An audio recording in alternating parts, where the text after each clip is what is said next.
In today's video, I'm going to teach you how to import leads from an Excel or CSV file into Zoho CRM. By the end, you'll be able to take a spreadsheet of leads and get them into your CRM cleanly without creating a mess of duplicates or missing data.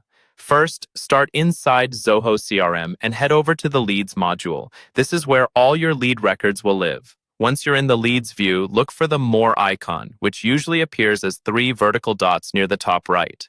Click that, and then choose Import, or Import Leads depending on how your interface is labeled. This opens up the import wizard that will walk you through the rest of the process.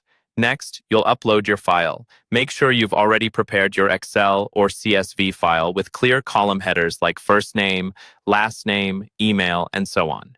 In the import window, either click Browse to select your file from your computer, or drag and drop the file directly into the upload area.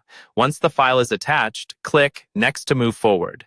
Now it's time to configure your import options. If your Zoho CRM account uses multiple layouts for leads, choose the layout that best matches the type of leads you're importing. Then decide what you want Zoho to do with the records in your file. You can add new leads only, update existing leads only, or both add new and update existing. If you choose to update existing records, you'll need to pick a unique matching field, like email or a lead ID, so Zoho knows which spreadsheet row belongs to which existing lead. When you're confident about your choice, click Next. On the mapping screen, you'll match each column from your file on the left to the corresponding field in Zoho CRM on the right.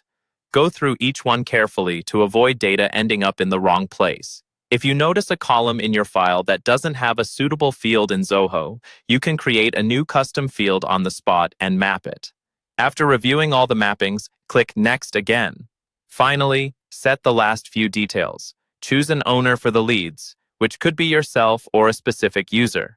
You can also apply assignment rules if you want leads automatically distributed, and even create follow-up tasks to ensure someone reaches out. If your process requires it, turn on manual lead approval so someone can review new records before they go live. When everything looks good, click Finish, and Zoho will begin importing your leads.